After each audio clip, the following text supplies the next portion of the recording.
What's up, everyone? What is up, everyone? Welcome to another edition of The Danny Show. I'm your host, Daniel Cody, and this is where I give commentary and reviews on all things wrestling. Thank you guys so much for joining, and as you can see by the special outfit I'm wearing, which is a tribute to what Brock Lesnar wears sometimes, today is the day of the reigning, defending, undisputed, former Universal Heavyweight Champion, Brock Lesnar. Well, that was the best I could do. But without further ado, let's get started today with my top 10 favorite matches of Brock Lesnar. Let's get started. Before I get started, let me just say that clip of Brock yesterday was amazing. Brock Lesnar's having a lot of fun. I'm really liking this fun side of Brock Lesnar, especially since he's not known to socialize with fans and he's a bit of a guy that likes to keep to himself.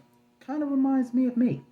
But either way, moving forward, great segment. Never seen anyone overpower Otis and throw him around. And can anyone tell me? I know Paul Heyman is good on the mic, as JBL at Extreme Rules 2005 will testify to. But what in the helicopter did Paul Heyman say about Roman sticking his hand?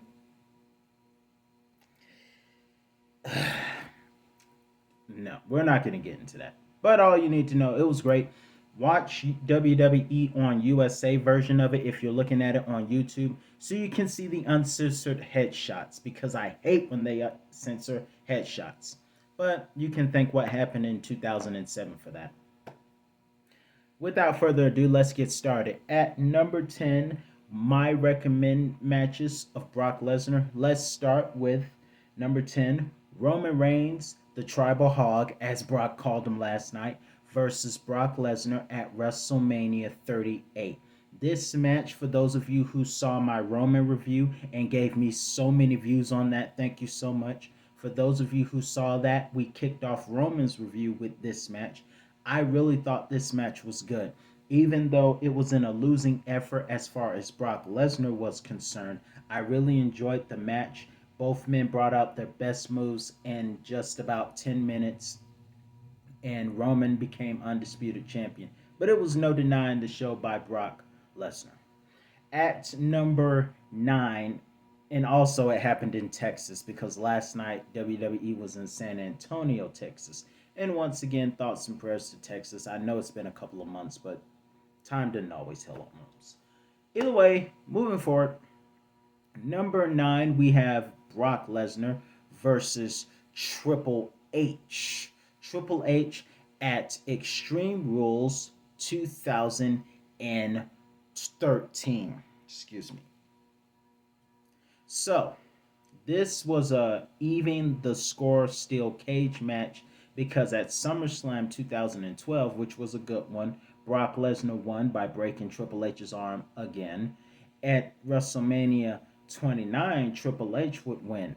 This was an even score match, and this was the match where Brock Lesnar would even the score, defeating Triple H while delivering an F5 on one good leg because the other leg was smashed by Triple H's silver sledgehammer. At number 8, we have from earlier this year Brock Lesnar winning the WWE not Universal, the WWE World Heavyweight Championship, the one you see up there, at day 1 in my former backyard of Atlanta, Theory's hometown. And Theory's not gonna cash in, no matter who wins, let me just say Theory ain't cashing in at SummerSlam because I think Bobby Lashley is gonna destroy Theory, and he's not gonna have much left to cash in on. But either way, who knows? Either way, this match back to day 1 featured Brock, Lashley, Big E, Kevin Owens, and Seth Rollins. It was supposed to be the match that started at number 10, Brock versus Roman at WrestleMania 38, was set to happen at day 1. However, Roman Reigns got COVID 19 and had to take some time off. So Brock Lesnar was put in what was supposed to be a fatal four-way match, and it ended up being a fatal five-way match. A fatal five-way match where Big E was the actual champion. Get well soon, Big E, by the way. And of course, Brock Lesnar would win this match, which would set the tone for Brock and Roman at WrestleMania 38. At number 7, we have Brock Lesnar versus Rob Van Dam at King of the Ring 2002. This was the match where Brock Lesnar would go on to defeat RVD to become the King of the Ring. This was during the time where Brock Lesnar was known as the next big thing, with the other hog, Paul Heyman, back when Paul Heyman was loyal to Brock and before he betrayed him at Survivor Series later on that year. However, this match and Paul Heyman almost ruined it for him, but he didn't. Brock Lesnar would win the match, becoming the King of the Ring in 2002, defeating RVD. And let's not forget, he was busy earlier that night defeating Tess, God rest his soul. At number 6, we have Brock Lesnar versus the man that Paul Heyman aligned himself with to betray Brock at Survivor Series 2002, The Big Show. Except The Big Show versus Brock from Survivor Series '02 is not on this particular list. However, Brock Lesnar versus Big Show on an episode of SmackDown, June the 12th, 2003, is my recommendation to you. This match ended in a no contest. It was a good match, but what made it special was the ending. Big Show had did his choke slam on Brock Lesnar, and Brock had kicked out. When on the previous week Brock Lesnar had defeated was defeated in a no non-title contest where Big Show chokeslam Brock through the announce table. The next week, which is this particular date, Brock would face Big Show and defend his championship. And after Big Show chokeslammed Lesnar and Lesnar kicked out, Big Show was set to go for a super choke slam from the top rope. Instead, what happened next would be a memory that lasted a lifetime. For all of us who grew up under the ruthless aggression, I was 8 at the time when this happened. No, was I? No. Yes, I was 8 at the time because my birthday is on the 29th. So I was still 8 going on 9. And that night was one of my most memorable matches of watching SmackDown because it was that night where we saw Brock Lesnar superplex the Big Show. And because of the combined weight of the Big Show and Brock Lesnar, the ring imploded and it was ruled a no contest. But the fans went nuts and it was a holy SmackDown chant going on after that happened. By Holy SmackDown, they said something else, but that was one of the most holy SmackDown moments ever. Brock suplexing the Big Show, causing the ring to implode. The most memorable moment in SmackDown history. At number 5, we have Brock Lesnar versus the best in the world, CM Punk, at SummerSlam 2013. First off, get well soon, CM Punk. Hope to see you back. This match between Brock and CM Punk was amazing. No, I'm gonna tell you, CM Punk proved why he is indeed the best in the world. No one ever brought the fight to Brock the way CM Punk did. He brought chairs, he brought elbows, he brought his GTS as well as the Anaconda Vice. And if not for the distractions of Paul Heyman, whom also betrayed CM Punk at Money in the Bank 2013, if not for the distraction of Paul Heyman, CM Punk probably would have had a bit of a chance. But this is still the Beast Brock Lesnar we're talking about. Due to distractions and due to the fact that he's Brock Lesnar would win this fight ultimately. However, The fact was, it was competitive on both ends. At number four, we have another guy whom at 6 feet tall gave Brock Lesnar one of the fights of his life, and it's Brock Lesnar and AJ Styles at Survivor Series 2017. This match was built as like the video games SmackDown versus Raw, except this one was Raw's Universal Champion Brock Lesnar versus SmackDown's WWE World Heavyweight Champion AJ Styles. Man, this match, let me just say, Survivor Series 2017 was awesome in Houston, Texas. Another Texas time. But either way, the match at Survivor Series 2017 in Houston, Texas, Booker T's hometown, was awesome. And this match was one of the reasons because both men, AJ Styles, we thought that it was going to look one sided because AJ Styles obviously went to Suplex City, but AJ Styles was very competitive. The only thing I don't think he was able to do was due to Styles Clash, but he brought an amazing fight to Brock Lesnar. In the end, it was an F5 that put it all away. But Brock Lesnar walked out of the match somewhat limping and knowing that he was in a fight with the phenomenal one, AJ Styles. So that's another pick. Be sure to check that match out. 5 stars.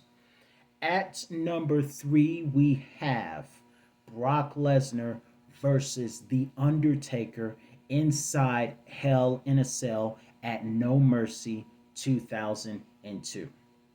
Y'all thought I was going to put WrestleMania 30 on this list.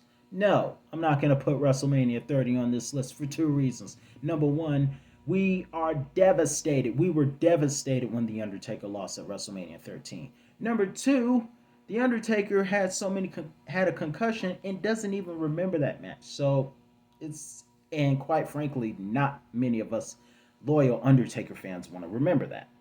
But nonetheless, here's a match that I can cautiously remember. Brock Lesnar versus The Undertaker inside The Undertaker's domain of Hell in a Cell. It was brutal, just like I like it. It was built off personal animosity because Brock Lesnar had to play a little personal games, mock taunting Sarah, who was pregnant, and bringing an estranged adulterer, accusing Undertaker of stepping out on his marriage. Speaking of which, I just heard a crazy arming the Undertaker. That story had me cracking. Taker, big difference. Either way, this was back when Undertaker was with Sarah, and Brock used mind games, but nonetheless, the Undertaker came in very strong, and Undertaker took the fight to Brock Lesnar with a broken hand that Brock Lesnar caused, of course. Great match, excellent on both hands, both Undertaker and Brock Lesnar. And for Undertaker to fight with a broken hand was amazing. But the Undertaker lost eventually due to an F5, and Brock Lesnar knew. I think Brock Lesnar knew that that match right there was one of his most challenging matches in his first reign as undisputed WWE champion. The following Thursday, The Undertaker showed respect to Brock Lesnar and called him the better man. And we thought The Undertaker was going to retire, but he didn't because Big Show attacked him. Now, at number two, we have Brock Lesnar versus the Olympic hero Kurt Angle at WrestleMania 19. This was a good match, despite the injuries that took place in the aftermaths. First of all, Kurt Angle was the first to kick out of an F5, and it took not one, not two, but three F5s. That same night, it took not one, not two, but three rock bottoms to defeat Stone Cold Steve Austin. WrestleMania 19 was the night where three times were the charms. Either way, Brock Lesnar versus Kurt Angle was a great match. One of the highlights of the match was that we saw Brock Lesnar do that shooting star press, but he landed very badly and could have ended his career on that moment. By the grace of whomever you believe in, he did not. And he will go on to win the WWE Championship for a second time. And Kurt Angle and Brock Lesnar would ultimately earn friendship and respect. However, the friendship wouldn't last very long, though. At number one, of course, we got to have Brock Lesnar versus the Tribal Hog's cousin. And Roman is not a tribal hog. He is to be acknowledged and respected. But Roman Reigns versus Roman's no Brock Lesnar versus Roman's cousin The Rock at SummerSlam 2002. Let me just say SummerSlam 2002 was also a good year.